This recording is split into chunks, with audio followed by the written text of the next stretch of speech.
दिल्ली से मुंबई जा रहे अकासा एयर के एक विमान के बारे में बड़ी खबर सामने आ रही है। अकासा एयर के प्रवक्ता ने बताया है कि 3 जून 2024 को दिल्ली से मुंबई के लिए उड़ान भरने वाली एयरलाइन की फ्लाइट QP 1719 के बोर्ड को एक सुरक्षा अलर्ट मिला। विमान में 186 यात्री, एक शिशु और चालक दल के 6 सदस्य समेत कुल 193 लोग सवार थे। एयरलाइन के अनुसार इसके बाद निर्धारित सुरक्षा प्रक्रियाओं का पालन करते हुए विमान को अहमदाबाद की ओर मोड़ दिया गया। कैप्टन ने सभी आवश्यक आपातकालीन प्रक्रियाओं का पालन किया और 10 बजे सरदार वल्लभ भाई पटेल अंतर्राष्ट्रीय हवाई अड्डे पर सुरक्षित रूप से उतर गए। सभी यात्रियों को विमान से उतार दिया गया। अकासा एयर विमान की लैंडिंग के बाद सभी सेफ्टी और सुरक्षा प्रोटोकॉल का पालन और समर्थन कर रहा है।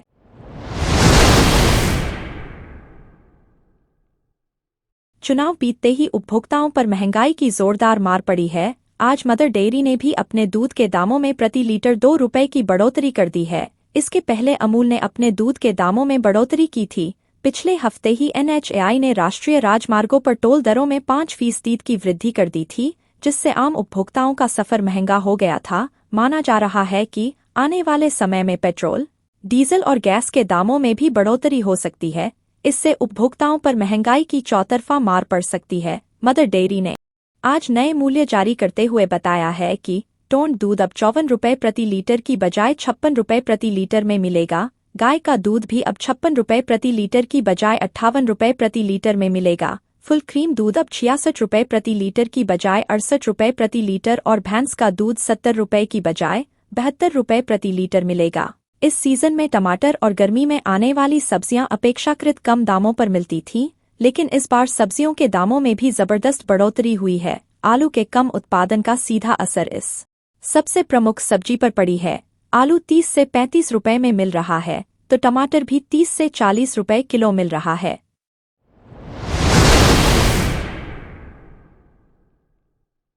देश में मानसून की एंट्री के बाद भी उत्तर भारत, मध्य भारत और पूर्वी भारत के कुछ शहरों में लू का कहर जारी है। भारतीय मौसम विज्ञान विभाग की तरफ से जारी किए गए ताजा पूर्वानुमान के मुताबिक आने वाले 4 से 5 दिनों तक इन क्षेत्रों में भयंकर लू की स्थिति देखी जा सकती है। हालांकि इसके बाद धीरे धीरे इसकी तीव्रता में अब कमी आएगी, जबकि 5 से 6 जून के बाद हीट वेव का असर समाप्त हो जाएगा। मौसम वैज्ञानिकों का कहना है कि 5 जून से पहले ही मानसून पश्चिम बंगाल में भी प्रवेश कर चुका है और अगले 2 से 3 दिन में मानसून के आगे बढ़ने की संभावना है। मौसम विभाग का अनुमान है कि दिल्ली समेत उत्तर भारतीय हिस्सों में चिलचिलाती गर्मी से कुछ समय के लिए राहत मिल सकती है।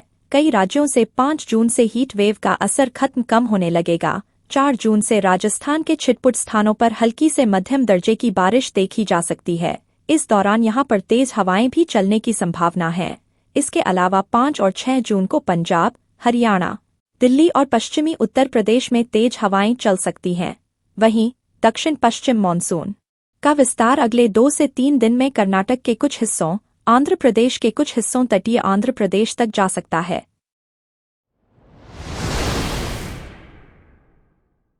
पिछले कुछ वर्षों के आंकड़ों पर नजर डालें तो पता चलता है कि देश के कई हिस्सों में सडेन हार्ट अटैक के मामले काफी तेजी से बढ़े हैं।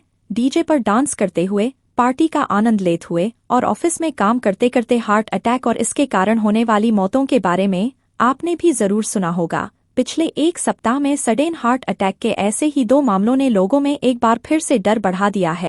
31 मई को मध्य प्रदेश के इंदौर में एक कार्यक्रम के दौरान सेवानिवृत्त फौजी की हार्ट अटैक से मौत हो गई। इसी तरह से 3 जून को मुंबई के मीरा रोड इलाके में क्रिकेट खेलते समय एक युवक अचानक गिर गया और उसकी मौत हो गई। मौत के लिए कार्डियक अरेस्ट को ही कारण माना जा रहा है, हालांकि अभी तक इसकी पुष्टि नहीं हो पाई है। इसी तरह से जनवरी में नोएडा में भी मैदान पर खेलते समय दिल का दौरा पड़ने से एक व्यक्ति की मौत हो गई थी।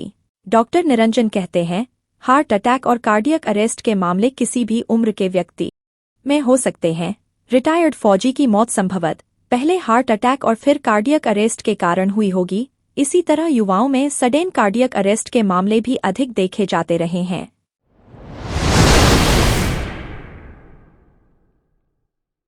अमेरिका में भारतीयों छात्रों का गायब होना या उन पर हमला होना आम बात हो गई है। यहाँ लगातार भारतीयों को निशाना बनाया जा रहा है। अब कैलिफोर्निया में 23 साल की एक भारतीय छात्रा लापता है। उसका पिछले हफ्ते से कुछ पता नहीं लगा है। पुलिस ने उसे ढूंढने के लिए लोगों की मदद मांगी है। पुलिस के अनुसार California State University San Bernardino CSUSB की छात्रा नितिशा कंडुला 28 मई से लापता है। CSUSB के पुलिस प्रमुख जॉन गुटेरेज ने रविवार को एक्स पर कहा कि उसे आखिरी बार लॉस एंजलिस में देखा गया था और उसके लापता होने की खबर 30 मई को मिली थी। छात्रा की खोज के लिए पुलिस ने एक नंबर भी जारी किया है। अधिकारी ने कहा कि अगर किसी को नितिशा के बारे में कोई भी जानकारी मिलती है तो इस नंबर पर फोन करके बताएं। छात्रा की लंबाई 5 फुट 6 इंच और वजन करीब 160 पाउंड और काली आंखें हैं। पुलिस के बयान के अनुसार कंडुला शायद कैलिफोर्निया लाइसेंस वाली 2021 टोयोटा कोरोला चला रही थी। हालांकि कार के रंग का पता नहीं चला है। छात्रा के बारे में जानकारी रखने वाले किसी भी व्यक्ति से CSUSB पुलिस विभाग पर या LAPD के साउथ वेस्ट डिवीजन पर संपर्क करने का आग्रह किया जाता है।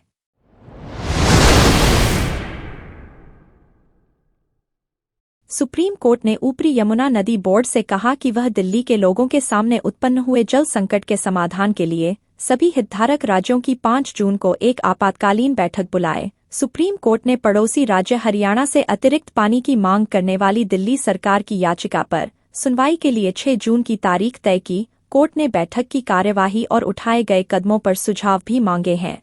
सुप्रीम कोर्ट दिल्ली सरकार की एक याचिका पर सुनवाई कर रहा है जिसमें उसने जल संकट से निपटने के लिए राष्ट्रीय राजधानी को हिमाचल प्रदेश की ओर से उपलब्ध कराया जाने वाला अतिरिक्त पानी छोड़े जाने का हरियाणा को निर्देश देने का अनुरोध किया है। जस्टिस PK मिश्रा और न्यायमूर्ति KV विश्वनाथन की अवकाशकालीन पीठ ने कहा कि केंद्र, दिल्ली, हरियाणा और हिमाचल प्रदेश सरकार की ओर से पेश अधिवक्ताओं ने इस पर सहमति जताई कि राष्ट्रीय राजधानी में पानी की कमी के मुद्दे से निपटने के लिए UYRB की एक बैठक बुलाई जाए। पीठ ने कहा कि सुनवाई के दौरान सभी पक्ष सहमत हुए कि दिल्ली के नागरिकों के समक्ष पानी की कमी की समस्या का ऐसा समाधान होना चाहिए जिसमें सभी पक्षों के अधिकतम हित पूरे होते हो।